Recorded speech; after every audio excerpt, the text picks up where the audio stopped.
We all love the sound of money, and a $1,500 sign-on bonus sounds even better. That's right, Belicio Foods of Jackson is offering a $1,500 sign-on bonus to new employees. Receive an extra $100 your first 6 weeks, then $400 after day 90, and $500 after day 180. Don't wait. Apply online at beliciofoods.com/careers today. That's beliciofoods.com/careers. Come work for a company who truly values their employees. Come work for Belicio Foods. Show some love for the graduating seniors in your life with custom-made gear from Zip Printing in Jackson. Yard signs, banners, screen-printed t-shirts, and more. Zip Printing can do it all. Visit yourtotalmedia.shop to browse all of Zip's gear to show your school spirit for the class of 22. Zip also has everything you need for graduation parties like custom photo cards, invitations, and napkins. Call 740-286-3023 or find them on Facebook at Zip Printing Signs and Marketing.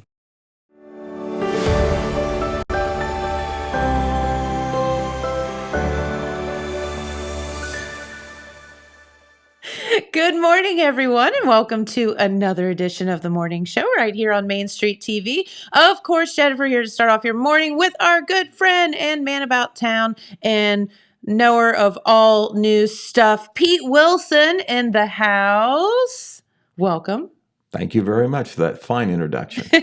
And of course, Pete's here with the morning news update. That's always brought to you by Nia Henry, agent for Appalachia Realty. And if you're looking to buy or sell or have any real estate questions, it's about that time of the year where all the real estate really pops.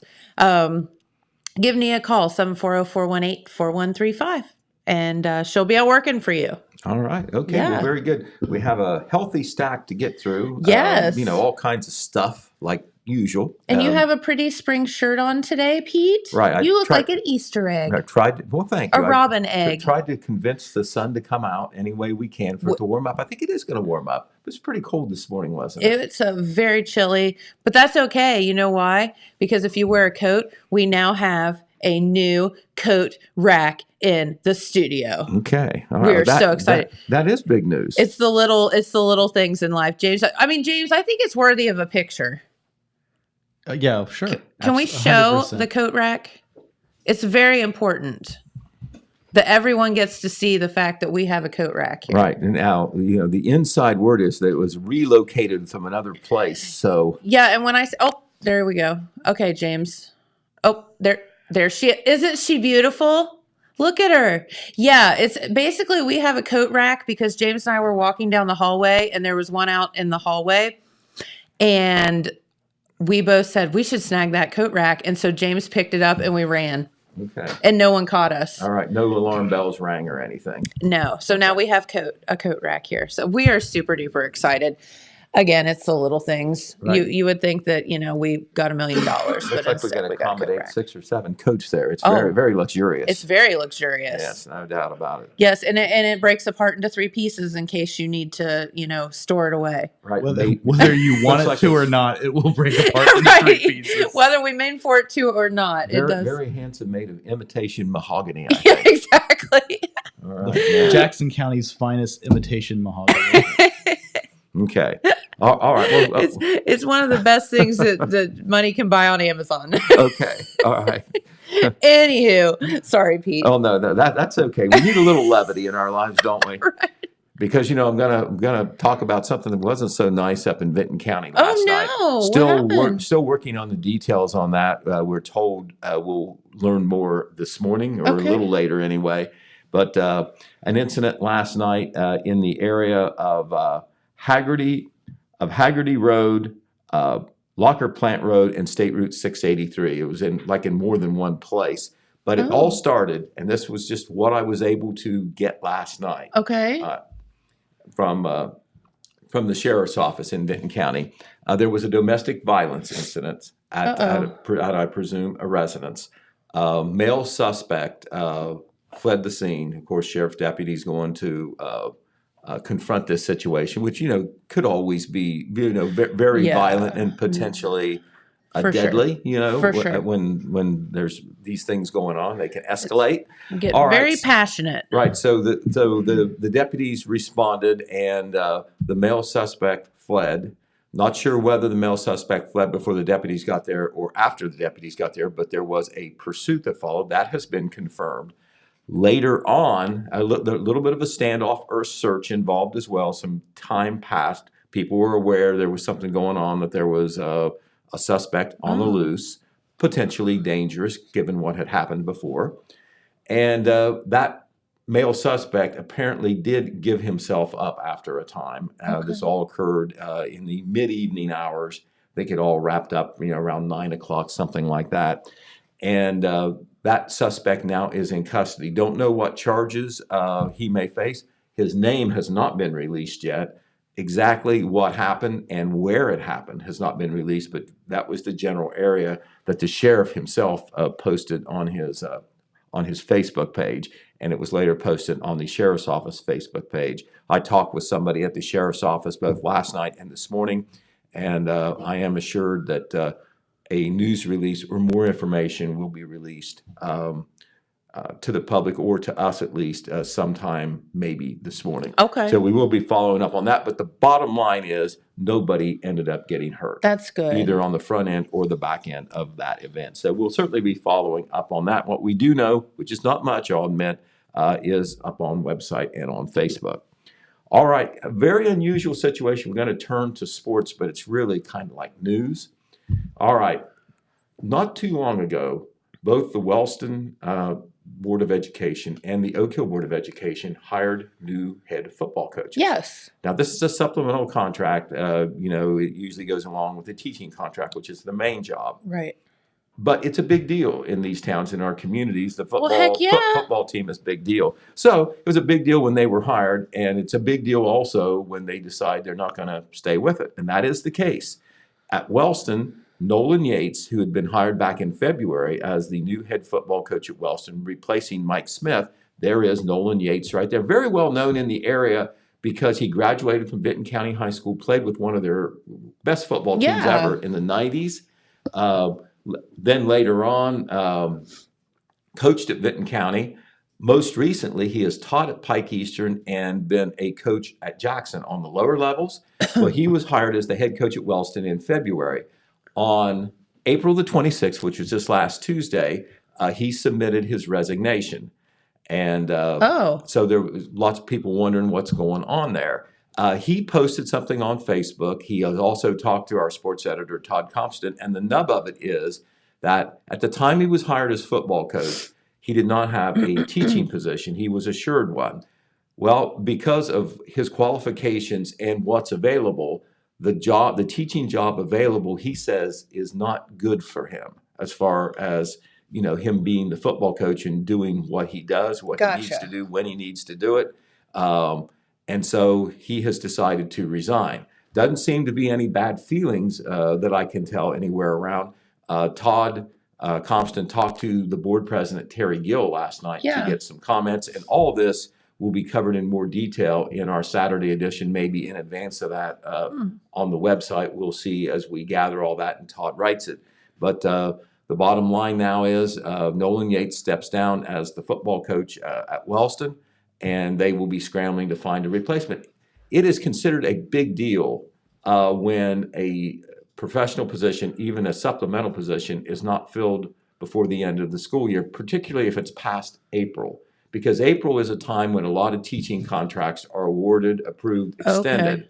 And so what happens is the field narrows because people have made commitments for the next school year. That doesn't mean that maybe they can't get out of them, but it's more problematical. Right. So Wellston now will do what seems reasonable. When they interviewed for the football coach here the last couple of months, they obviously had other candidates. They will check out the number 2 guy, the number 3 guy, et cetera. Sure. Maybe perhaps also open it up to see if anybody new might come out, but they will be working on that. And I know that Terry Gill will want to hire somebody as quickly as possible because it ain't just a football season deal anymore. No, it's year-round. These kids, there's lots of stuff in the summer. Yeah. There are organized workouts through much of the year, not all the year, but through much of the year. Kids work out on their own. They need supervision. So that's the situation at Wellston. All right. Last night at the Oak Hill Union Local Board of Education, our own Jeremiah Shaver was there. And at that meeting, the resignation of the new football coach at Oak Hill, his name is Chad Vanderhoof, it was also accepted. And What? there is Mr. Vanderhoof. Now, Oh my! he was hired in January Okay. to replace Paul Carver, who resigned pretty soon at the end of last football season. Mr. Vanderhoof had some football experience coaching in Kentucky, also some with the military football teams, and his resignation was accepted. It was actually turned in on April the 18th, which is a little bit more than a week ago, and this was when the board met for its regular monthly meeting last night on the 27th. And so it was accepted 5-0 without a lot of comment. Our Jeremiah Shaver asked the obvious question, can you explain, what happened here? Yeah. The only thing that what the superintendent, Dr. Marcy Shepard, was willing to tell us was that in his letter, he never really gave a reason. He just said that he regretted that he was stepping down and thanked everybody for the support that he had received in the short time he was here. He had been here for some events. And Nolan Yates, by the way, did the same thing. On his Facebook post, in spite of the fact that, it's a not a good situation, he was very positive about the support he received. He had nothing but good things to say about the school board and the administration in Wellston for what they did to try to work it out. And so in Oak Hill, not a lot of more details, but same deal. They did interviews as well. I know Mr. Vanderhoof and another gentleman were very close in the running for that football coach job. I don't know whether that other gentleman may get the offer or they will open it back up again. Right. But once again, you won't want to wait a long time. No. June, a very important time, June and July, and then then you get into regular practice and that. They have things called 7-on-7s in the summer where it's not tackle or anything, but they're working, doing a lot of plays and playing against other teams even in these informal 7-on-7s. So that's what we know from Wellston Oak Hill on the coaching front. Very unusual, and very unusual that they kind of dovetailed here on the local scene. All right. Earlier this week, it was on Monday, as a matter of fact, our congressman, 6th District Congressman Bill Johnson, was in town. Not actually in town, but down at the airport, south of town. And that is the group that met at the airport, or part of the group that was at the airport. And right there in the front row on the left is Jackson County Engineer Melissa Miller. There's Congressman Johnson standing beside her in the middle, and that is Gerald Burchett, who is the airport manager there on the right. In the back row, you have Airport Authority member Kyle Hickey. You have Airport Authority Chairman Eric Massey, and you have Jackson County Economic Development Partnership CEO and Executive Director Sam Brady, all in that picture. The reason they were there is good news. $457,000 in federal money coming to make improvements at the airport. And the reason that the engineer is involved, she was kind of the spearhead. Congressman Johnson supported the application, was that it's going to be some paving work that's done there, which is, of course, in the engineer's line.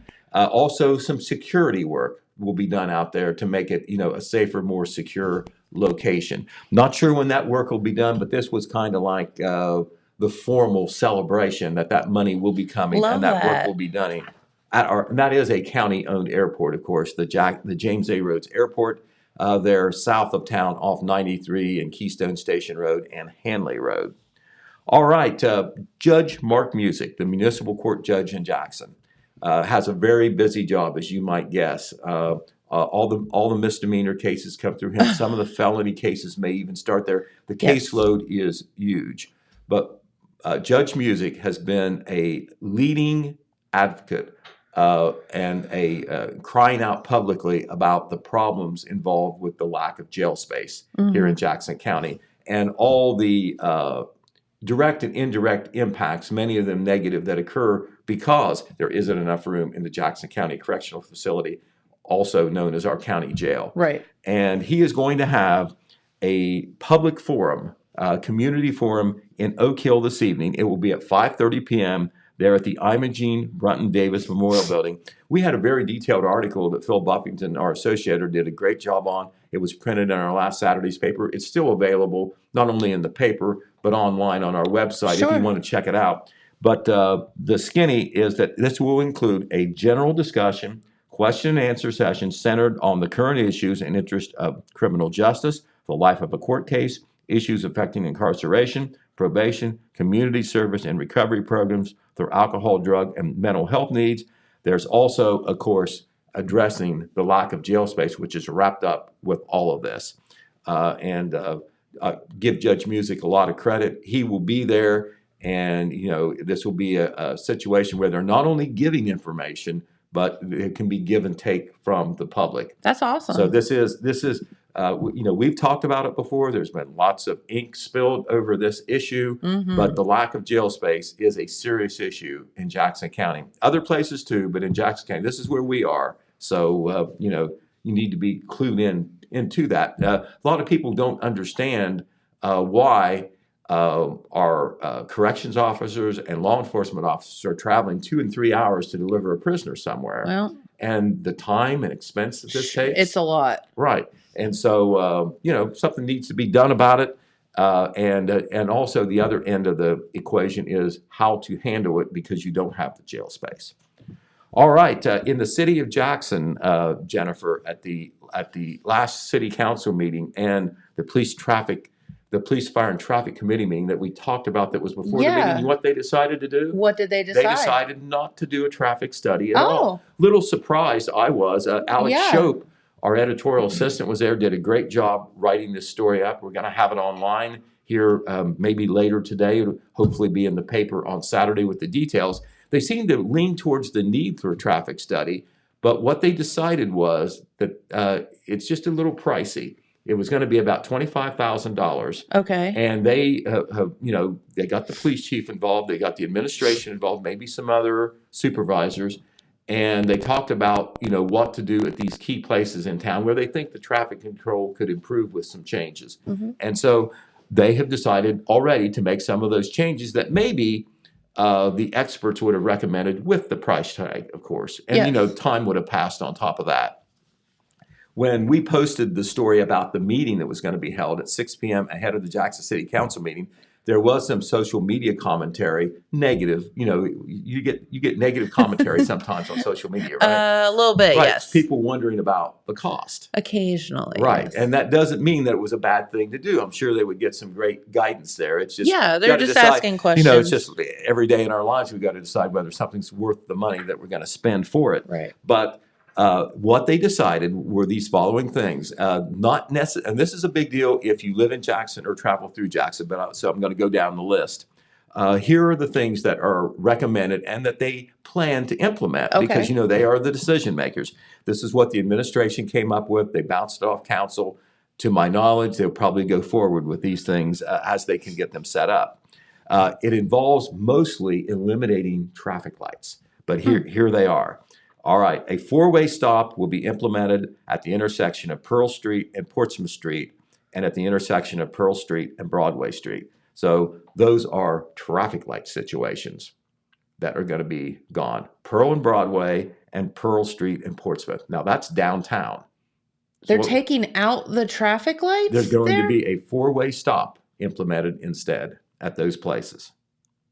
Also, think about that and I'll go on. A 4-way stop will be implemented at the intersection of Broad and Portsmouth, at the intersection of Broad and Broadway.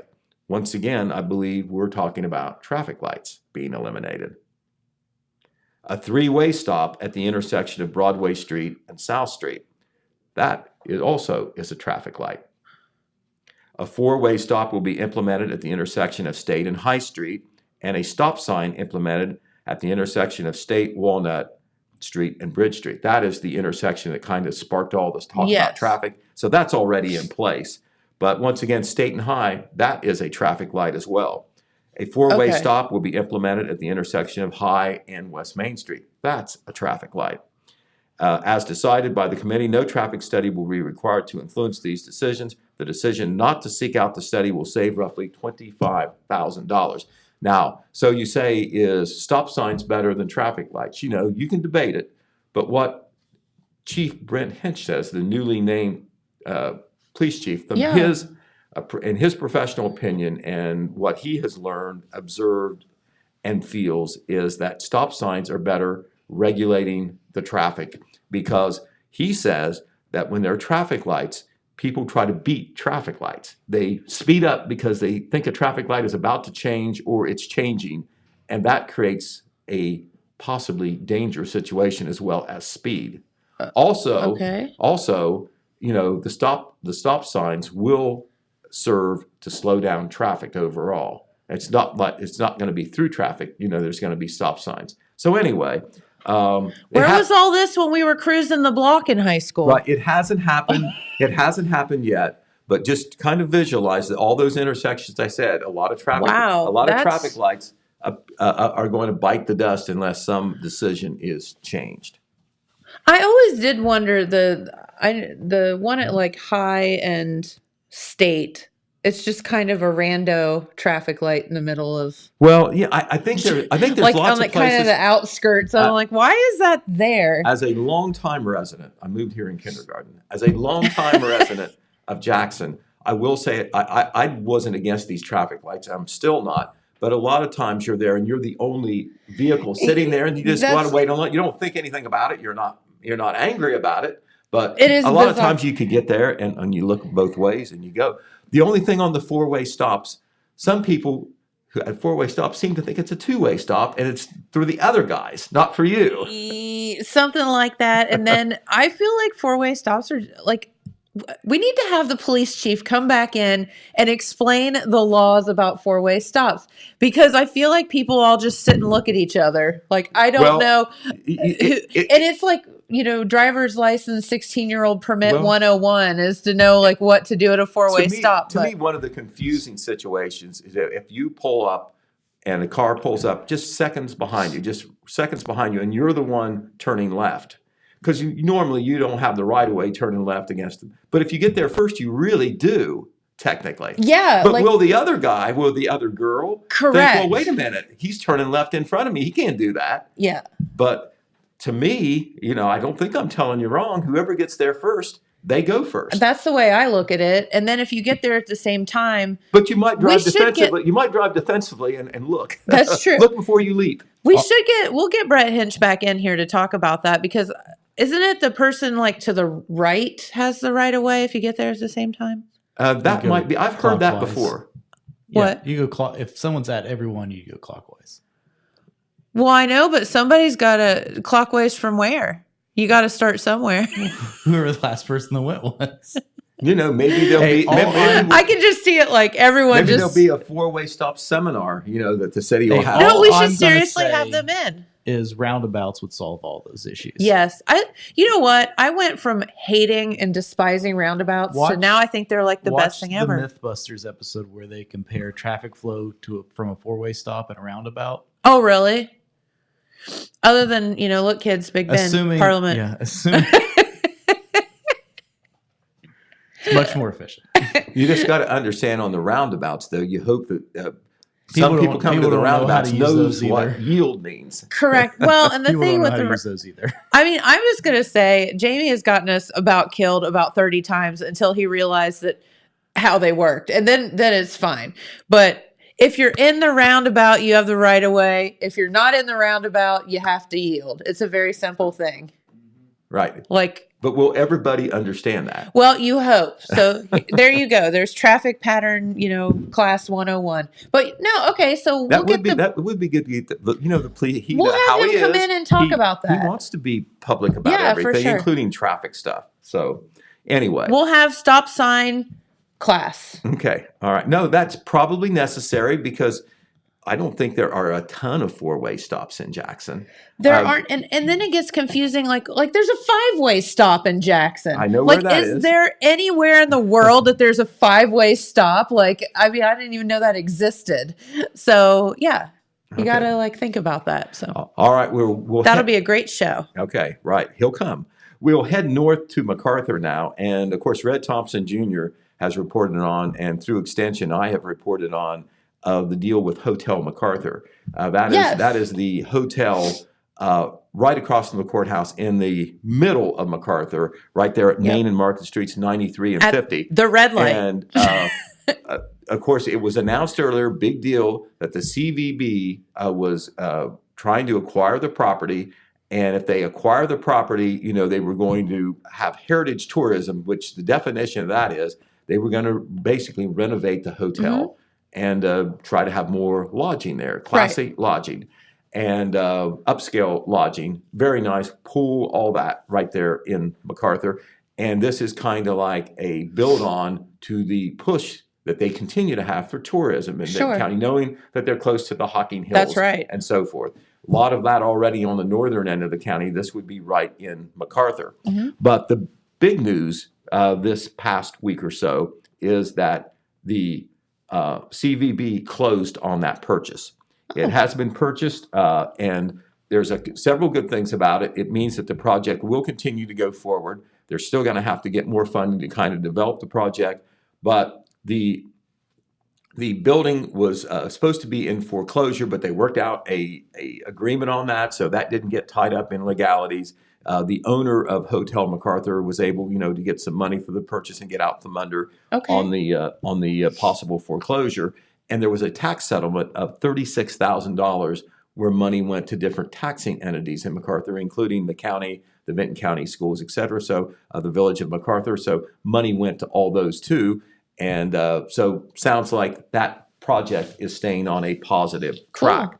Also, the Vinton County Commissioners continue to focus on Waterline projects and the Garrett Ridge Waterline project. That's great. Remember, we talked about the big meeting there. These folks were all there. John Kerry, director of the governor's office, Appalachia, is among those in the picture. Of course, we know him very well, former mayor of Wellston, longtime Wellston resident. He'll do what he can. Also, John McCracken, who is the director of the rural development section of the U.S. Department of Agriculture, was there. That's kind of federal money that may help. Now, they don't have money yet for the Garrett Ridge project, but all these people, local, state, and federal officials got together to try to figure out how they can work together to maybe make it happen. It needs to happen. I've never seen such a push for one project. It needs to happen. And so that's what this article is about. Red has written a two-part article. One part has already been published. The second will be published, I hope, in Saturday's paper. We haven't made that decision yet, but we hope that we can get that in there. And another part of it is that they still have funding needs for other waterline projects in the county. They talked about these as well. And they also talked about if they can run a water line to the west of Macarthur out US 50 towards the Garrett Ridge area, they feel that a secondary component in addition to just serving people who need public water service, and they will have to go to vending stations or haul water, is that it will open up commercial development. If you've driven up there on Macarthur and you're heading out west on 50, you got the high school and the middle school out there. You've got some retail development there. You get Campbell's grocery store, Campbell's Market there. You've got the Cherry Hill development there. They feel that, but the water lines don't go very far to everybody, at least to the west of town. So if they can put water lines out there towards Garrett Ridge and to serve Garrett Ridge, they feel there will be an economic development benefit as well. So Absolutely. all that is part of our coverage. May 3 is the primary election.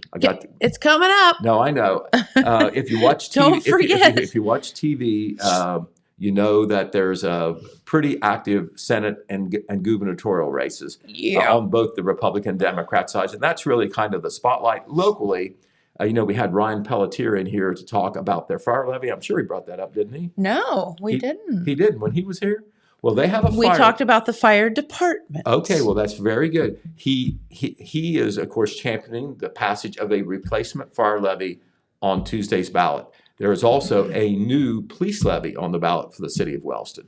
But other than those two levies in the city of Wellston, there is no yes or no or vote for this person or that person issue on the ballot. Right. Local. There is state, all right, and federal, but there isn't local. Therefore, the turnout has been pretty low, I understand, in both Jackson and Vinton counties. But primary election day is next Tuesday. Wow. Of course, you can go to your polling place Coming up quick. and vote, but you can also vote in person.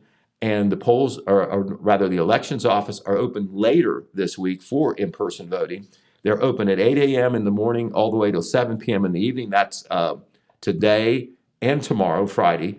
And then on Saturday, they're going to open their doors 8 p.m. to 4 p.m. and on Sunday, 1 p.m. to 5. And then on Monday, the day before the election, you can vote from 8 a.m. to 2. This is in the elections offices, all 88 counties across the state of Ohio. Right on. You're talking about 25 East South Street in Jackson. They haven't been there that long, so that's why I'm giving you the address. And then in Vinton County at the community building, that's where the elections office is there. State Route 93, just on the north end of Macarthur. You can also vote absentee. You can get a paper ballot. You can drop it off, fill it out, mail it in, whatever. You can't vote online. I don't think that's ever going to happen. But you can get an absentee ballot online and then fill it out. And listen, don't say that you don't have, even if we don't have like a lot of local things going on. I mean, we have a governor's race. We have a representative to Congress, coming up to replace Rob Portman.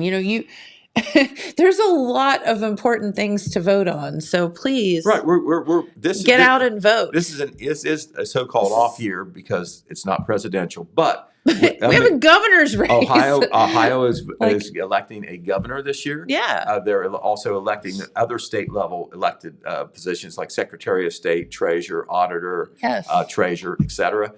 Supreme Court positions are on the ballot. A United States Senator, United States Governor, United States Representative, Congress is in there. Now, what you won't see on the ballot, and there'll have to be probably a special election because it's been a real mess, is state senator and state representative. Correct. These are the ones that have been affected by the disagreements of the redistricting commission at the state level. What's happened there is that commission, which is bipartisan, but with the edge to the Republicans, they have one more member than the Democrats do.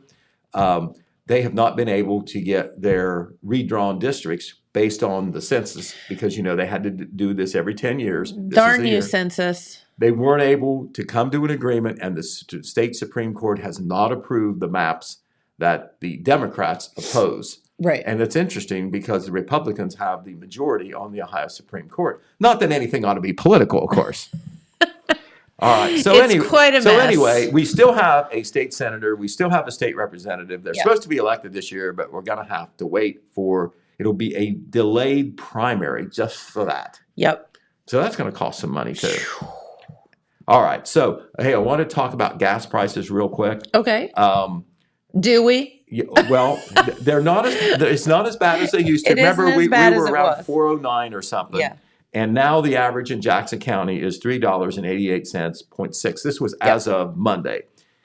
In Vinton County, I believe it's about the same. Now, the good news is that Jackson County is a little lower than some other counties near us. For instance, did you know in Athens it's $4.09 a gallon still? No. That was as of Monday. In Gallipolis, it's $3.99 a gallon. Over in Marietta, about the same. But as you get away from the river and you go west or you go north, it gets better. That might have something to do with the gas tax in West Virginia. I'm not sure. In Kentucky, maybe. I'm guessing. But if you would go to Logan, it's $3.58 a gallon. What? That's just up the road. $3.58 a gallon. Hey, that might be worth driving an hour. Drive to Logan and fill it up.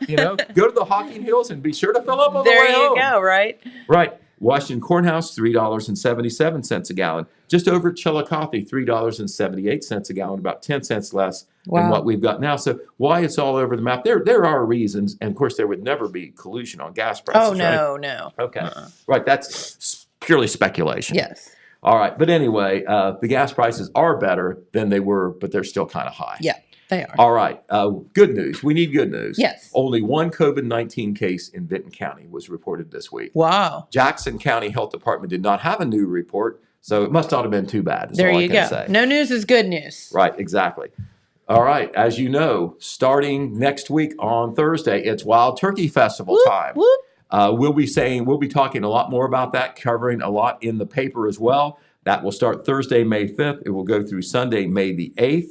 And it will be, of course, on the downtown streets of Macarthur.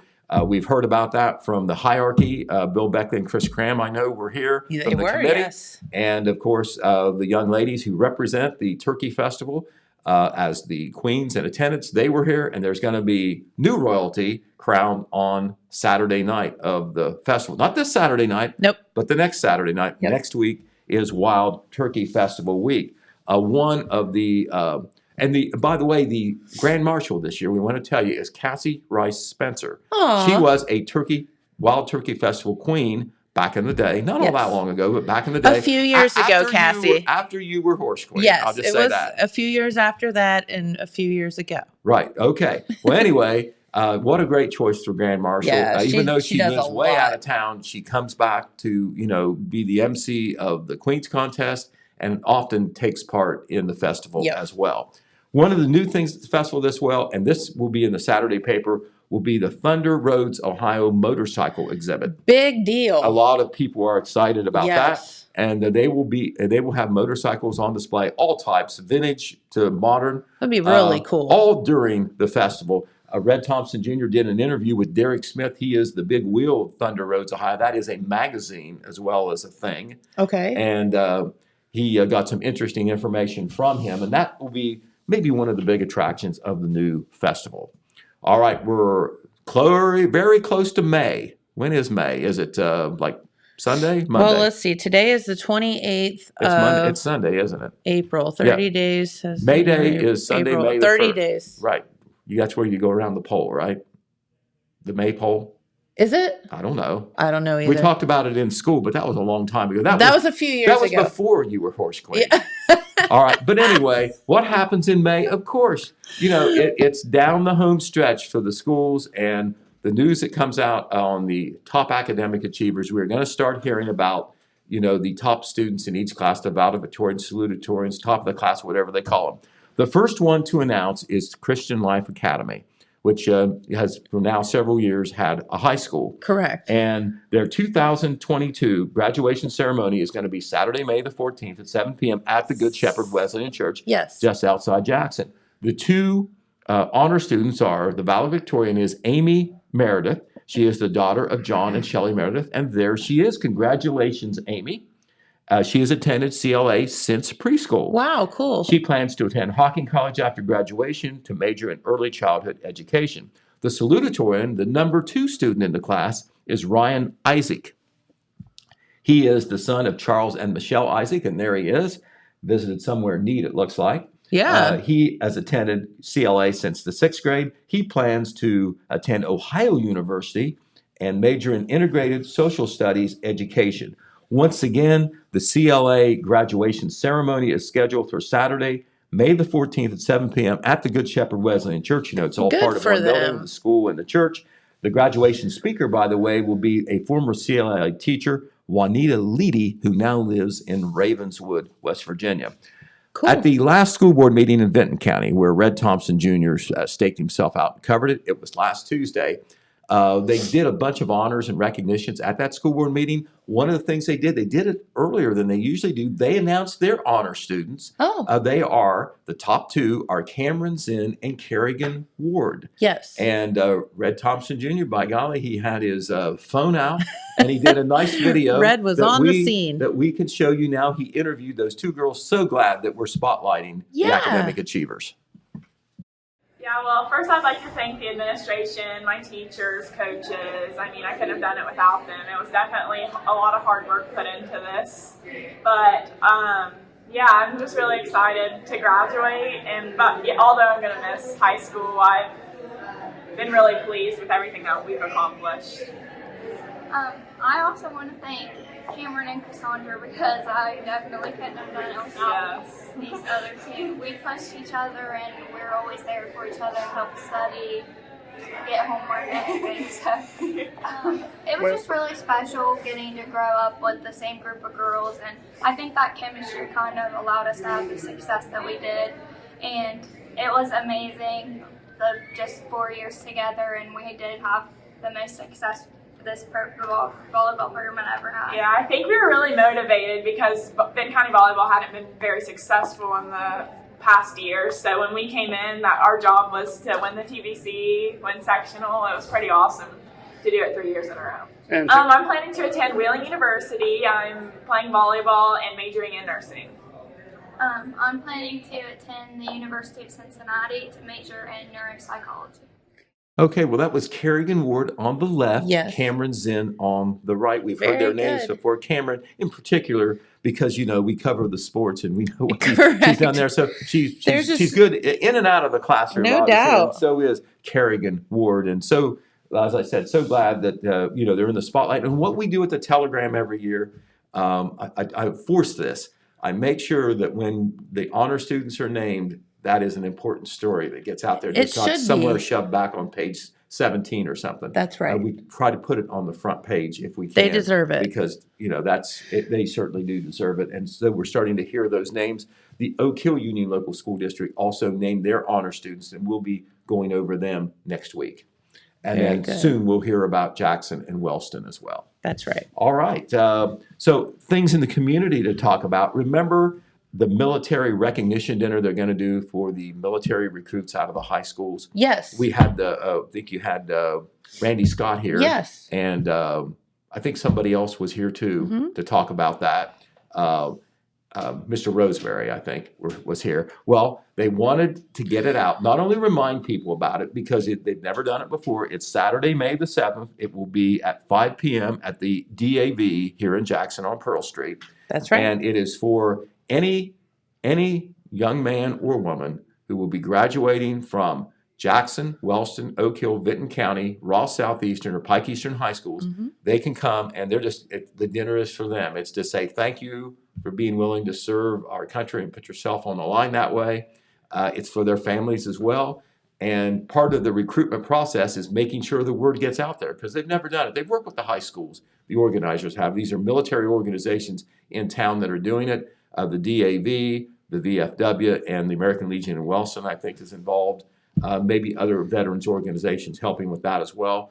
But the big thing was, before they said you have to RSVP by April the 16th, they don't want to hold anybody out or limit anybody because they didn't hear about it or they didn't make a phone call or something. So there is no deadline. They still need to get RSVPs, obviously, to plan. Yeah, just let them know you're coming so they can plan for food. Is the big thing. And the number to call is 740-286-1550, and that is the number for the VFW.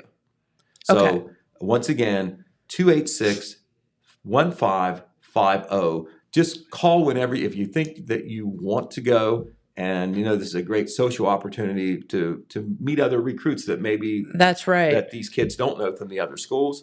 And then, you know, the parents and families can get together and talk as well. It sounds like a great event. Just call ahead so they can properly plan for that and make sure they have plenty of food. Sure thing. All right. Cindy Maxwell of the Vinton County Local Schools wanted us to say on TV, this is very important. It happens every year, but this is a thing where you got to get the word out. Kindergarten and preschool registration for the Vinton County schools. This is something that has to be done ahead of time. You just don't show up for the first day of kindergarten. That's not how it works at schools. They have to do a battery of tests and screens. They have to know that you're coming. And at Vinton County, you're supposed to make telephone calls next week to make appointments for the following week. And here's how this works.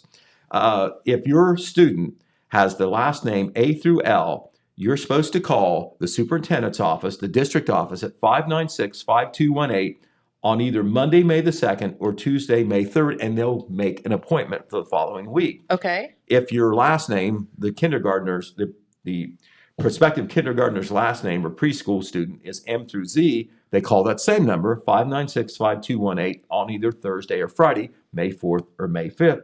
They will be given appointments then for the following week on Monday, May the 9th at Central Elementary, Tuesday, May 10th at South Elementary, or Wednesday, May 11th at West Elementary. Those are the three elementary schools. I guess when you call, they'll figure out which school you should go to what day. But there are kindergarten registrations going on May 9, 10, and 11, but you just don't show up for those either. You've got to schedule it. You dig? Got it. All right. And we'll have that information in the paper and posted on our website and on our Facebook as well. This is National Drug Take-Back Day on Saturday, April the 30th. And Holzer Health System is kind of spearheading this, good thing. Law enforcement is often involved as well, but it's Holzer Health System that are organizing events in Jackson County, Meigs County, and Gallia County. Okay. The event in Jackson County will be from 10 a.m. to 12 at Holzer Jackson Clinic. That's the one on Pattonsville Road, not the one out on Burlington Road, the hospital. This is what we used to call on the hill. It's called Holzer Clinic. We used to call it the clinic. Yeah. All right. I guess they call it now Holzer Jackson Clinic. Yeah. Just to make it separate it from the hospital. It's the one up on the hill. Right. Up on the hill with the water tower up there, the blue water tower. Right. Just head that way, 10 to 12, and guess what? It's going to be a drive-through. They're making it very easy for you. Oh, wow. You don't even have to get out of your vehicle. This is just an opportunity to drop off unused or expired prescriptions so they don't get misused or abused, and that does happen. Yeah. Don't flush them down the toilet, please. Yes, and don't loan them out to somebody else. And don't give them to somebody else. You're not a else. pharmacist, and you're not a doctor. No. All right. Also this weekend, and they haven't done this for a couple of years, rabies clinics are taking place in Jackson County, 3 different locations. And you want to do this especially if you're trying to save some money, because it's a token $2 per animal, two greenbacks to get this done. That's awesome. This is tax supported through the health department and the county commissioners.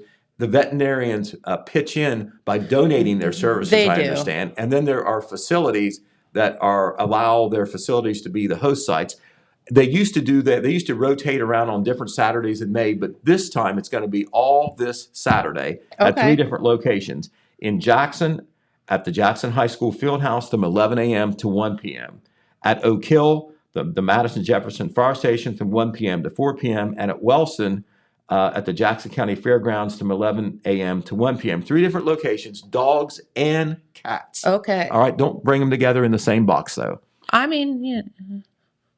And don't bring your birds. Right. Dr. Valerie Anderson will be at Jackson High School. Dr. Mark Parker will be at Madison Jefferson Fire Station. And Dr. Cindy Kidd will be at the Jackson County Fairgrounds. I don't think you're tied to go to a certain place because that's where you live. It just whatever's most convenient for you. No, wherever you want to go if the time is right, because it varies a little bit. The Oak Hill one is a little later from 1 to 4. The other 2 are 11 a.m. to 1. Once again, it is only $2 per animal. All dogs must be on a leash. Cats must be in a carrier. Pet owners will be responsible for cleaning up after their pet on the event premises. All right. Okay. Last weekend, I know this is in the past, but we've got to mention it. Fiddler on the Roof was performed at Wellston High School. Our Jeremiah Shaver was there on assignment. And there is the star of the show, Tebby, which was played by Sullivan Potter. He is a senior and the son of Charity Potter, who was the director. And here is another scene from Fiddler on the Roof. And if you look up there on the roof, there is a fiddler.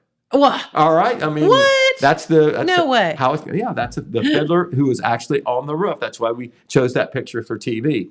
But anyway, Jeremiah, as a longtime reporter here in Jackson County, has covered lots of plays. He was really impressed with the job that the Wellston Drama Club did with Fiddler on the Roof. So I say also congratulations to them and all of our thespians at all 4 of our schools. I have a feeling they all do a great job, and I mean that. And it's a lot of work. All right. Here's something you can do, a good deed to do. Okay. You know these nice historical markers we have? You hear this, James? It's our good deed. This is a good deed, and I don't think you'll have to work real hard. Okay. All right.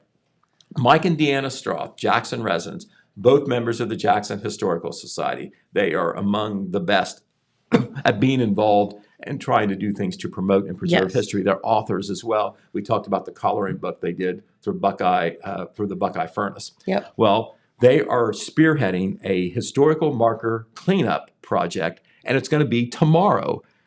Anybody who wants to participate, you don't have to sign up, just show up. They really need your help. They don't want to do it all themselves. It's 5 o'clock at the Veterans Memorial Park, right there at Main and Portsmouth Street. Yeah. You know, where all the flags are. Yes. Right there by, there's a place there, what's it called? The Tap Room? Yes. All right. See, they can even go there afterwards. You can go to the brewery and have a burrito or a beer. Reward yourself. But first, or a Pepsi. They want you to clean up the historical markers. Not that they're that bad, but, you know, they can accumulate some Sure. dirt and smudge and dust and all like that. And it is amazing how many people travel throughout the town and look at those. I see people out looking at that stuff. Well, there's all so the many time. within a block of Yes. that very location. And people do. I mean, they really look There's at some it. great information on Yes. there. I stop to read them all the time because I can't remember what I read last week. But but you don't have to sign up. Just show up at 5:00 Cool. On Friday. That's tomorrow. At Veterans Memorial Park, and it can be an individual, it can be a group, or whatever. Yep. But they need you. Just show up, and I don't think it'll be very hard at all. We have posted a story on this on our website and on Facebook, free access, because we're going to encourage people to participate. All right, I want to very quickly salute a local couple, Earl and Ruth Ann LeMaster. I know as a longtime resident, you know the LeMasters. Mm-hmm. They are right there. That is Earl. He is now 92 years young, and Ruth Ann is 91 years young. Wow. They have been among the most prominent farm families in Jackson County. I feel like I can say that. Yes. For a long, long time. Sure. They've lived in the same place since 1963, big farmhouse out on 776 and Weber Road. It's actually on Weber Road, but it's almost right there at the intersection. Just past where the old Scioto School was, now the fire department.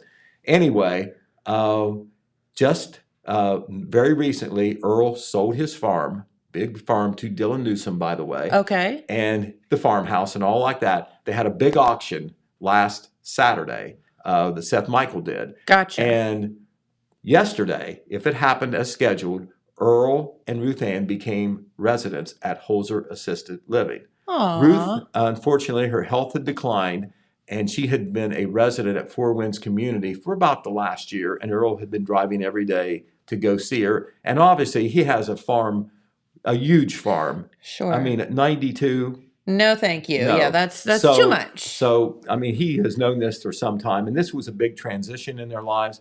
And let me tell you, I'm not a farmer. I'm not in farm organizations, but I know the LeMasters, and it would be hard to find two nicer, more genteel, polite, friendly people than those two. That's awesome. And so I wrote a column called The Community Connection where I talked about this transition. So many families go through it.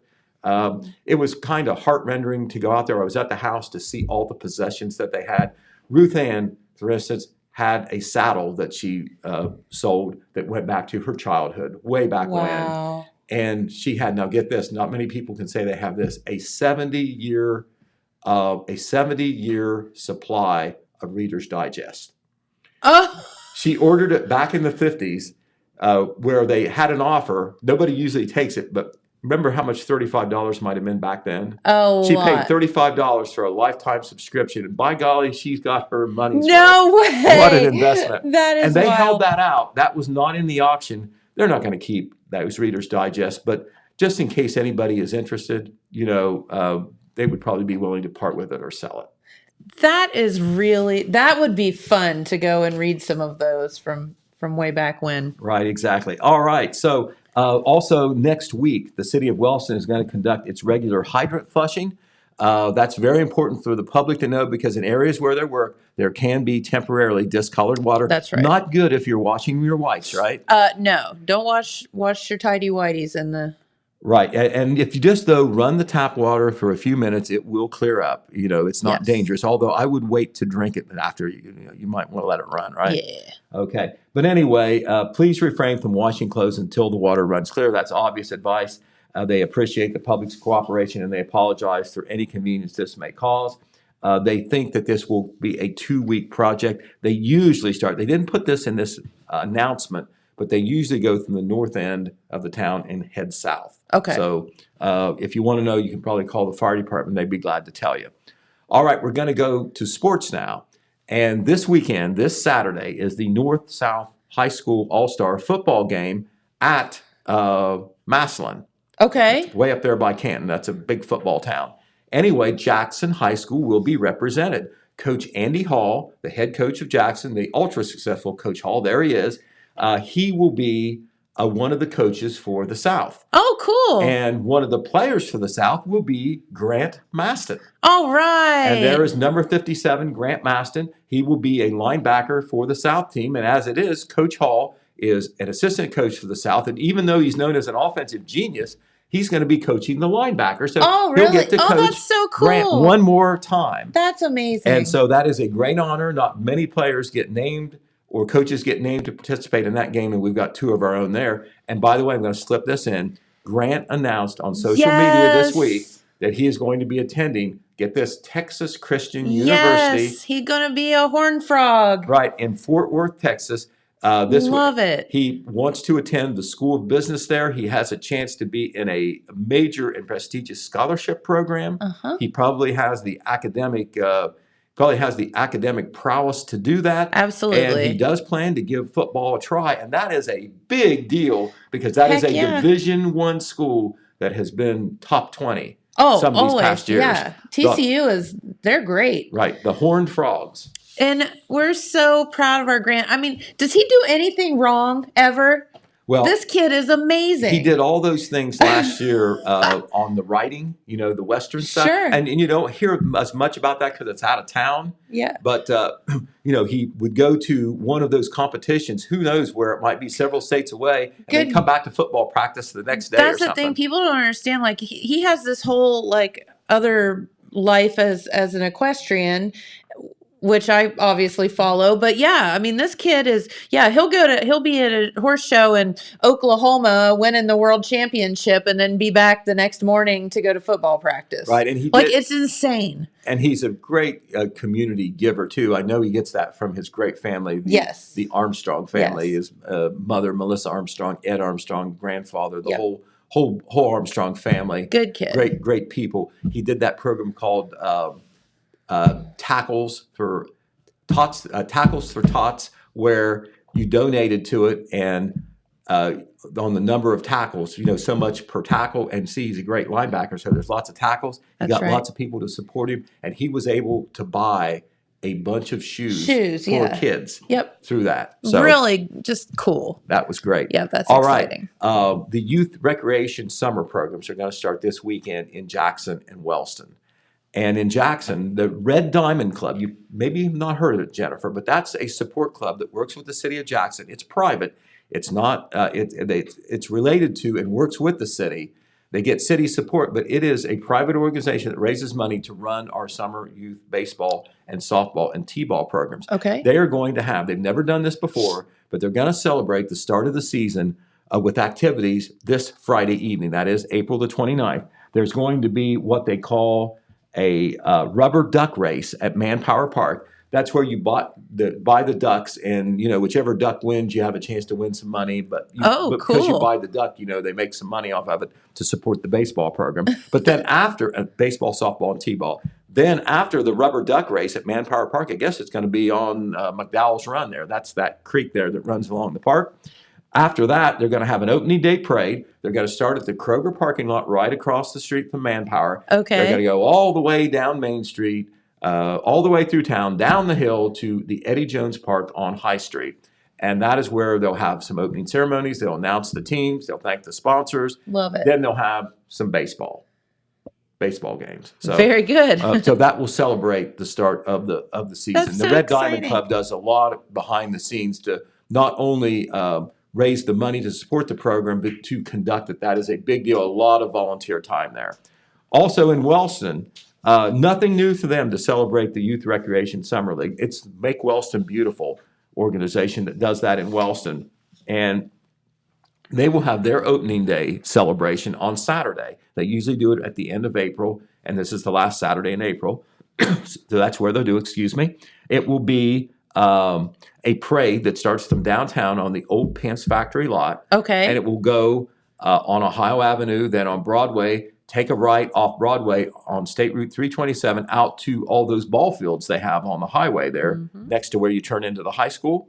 And over there, they will, announce all the teams. Everybody will get their name announced. Every little kid will get their name announced. They'll have somebody throw out an honorary first pitcher. They always have anyway. Uh-huh. And that would be somebody who has supported the recreation program or that is, has been good for Wellston. It's kind of like an honor type thing. And then they will have baseball, softball, and t-ball all doggone day long. So let's hope for good weather on Saturday. You will maybe tell us about the weather, but All this weekend in Jackson and Wellston, celebrating the start of the summer recreation program, which actually starts in the spring. If it ever becomes spring. Right. Well, we also in Oak Hill, we want to tell you, this is also worth saying. Of course, we had the gentleman in here earlier this week to talk about the 5K run. Yes. That will take place in Oak Hill. That's tomorrow on Saturday. Registration at 9 a.m. The race at 10. Begins at Oak Hill Elementary School. Cash awards to the top finishers. Then there will be free food and drinks along with a Meet the Teams event for the Oak Hill baseball and softball teams. Then there will be an exhibition baseball game between the two U12 teams in the Oak Hill Recreational League. This will help sponsor and raise money for the Rec League in Oak Hill. Everyone is invited to come and support. Also on the 30th, the Oak Hill Athletic Boosters are holding a Spring Boosters Carnival. This is something that they haven't had before. It will go on from 4 p.m. to 7 p.m. This was an event created in an attempt to help raise funds for the Oak Hill 4th of July fireworks. They just don't fall from the sky. They are expensive. No, they cost a lot of money. Right, and a lot of times, there's asking for money. This time they're having kind of a fun event to try to raise the money or part of the money needed for that. Everything that will be done during that event will be a fundraiser for Oak Hill athletic programs as well as a fireworks fundraiser. There will be a carnival with 12 games. There will be a king and queen contest involving the elementary kids.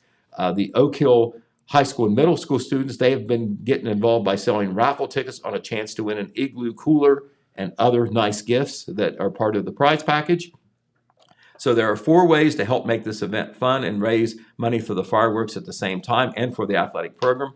And that's 4 to 7. And the Spring Carnival, the Spring Boosters Carnival, is at Oak Hill High School. I don't think I said that. Oak Hill High School from 4 p.m. to 7 p.m. That'll be fun. Speaking of high school sports, the Jackson High School baseball team won 3 games this week, including a big one at Washington Courthouse on Tuesday. That was the team they lost to earlier in the season, and they needed to win to tie them up in there. Yes. They're now ahead of Courthouse and tied with Miami Trace because Miami Trace beat Courthouse.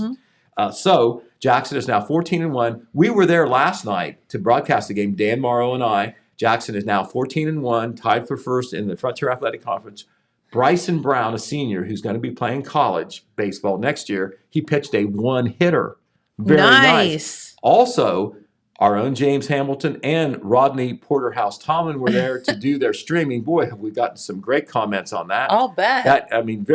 Very, it's kind of almost experimental, but it's already good. But it's doing great. Right, they streamed through, I think, the 3rd time, and that you can watch it live that way. You can hear Dan and I, but you can see the video there. That's really cool. And it's posted on our Total Media Facebook. Is it posted anywhere else, James? Yeah, Total Media Facebook page.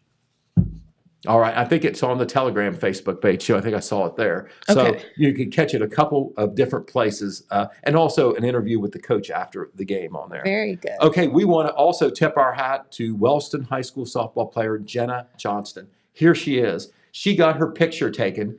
That's right here in the middle. She's flanked by her parents, Jamie and Mindy Johnston. All this young lady has done, Jenna Johnston, she's a senior player for the Wellston High School softball team. She has broken the career record for home runs for a softball player at Wellston. Wow. You know how good the softball program is at Wellston, the girls softball? That's saying something. Yes. She has hit 17 home runs in her career now. Wow. And this is with losing 1 year to COVID. So, man. And the sign says 17 and counting because the season obviously is not over. It's not over. Unfortunately, hate to be the bearer of bad news, the Wellston girls softball team lost their first game last night. Oh. To Meg. How did that happen? I don't know. It must have been the sun and the stars in the wrong alignment or something. I guess. But they are 13-1 now. That's pretty good. That's we'll take really that. good. So very excited to see how our spring sports goes on. And there is Rodney in the room. Thank you, Rodney, for doing what you did with the streaming, buddy. That's right. And James, too. Right, exactly. So anyway, that's what we have on the news. I've run 4 minutes over. What are you going to do to me? That's all right. We'll forgive you, right? All right. That's why Porterhouse is in here. He's got the hook out. Well, we don't do the cycle search clue anymore, do we? No. Okay. All right. Yeah, we miss it. Okay. Can we come up with another promotion so we can have a clue to read? Or just a clue in general? Hey, James, do you have the weather? Because I know a lot of people are wondering what your weekend weather forecast looks like. And there you go. So not too bad. It looks like 60s for today and tomorrow, and just a hair of rain coming back in on Saturday and Sunday, but better temperatures. High on Saturday of 70, high on Sunday of 75, and then look at the beginning of your work week, looking like mid 70s. So we'll take it. Little chance of rain in the forecast, but that's okay. Okay. More All right. spring-like temperatures coming your way. All right. Very good. Not too bad. Great. All right. Well, Pete, thanks for spending the morning with us. We always appreciate you. All right. Well, very good. It's always fun. I'll go back to my den now. All right. Have a great day, everyone. Thank you so much for watching, and we'll be right back here tomorrow on Friday. Bye-bye.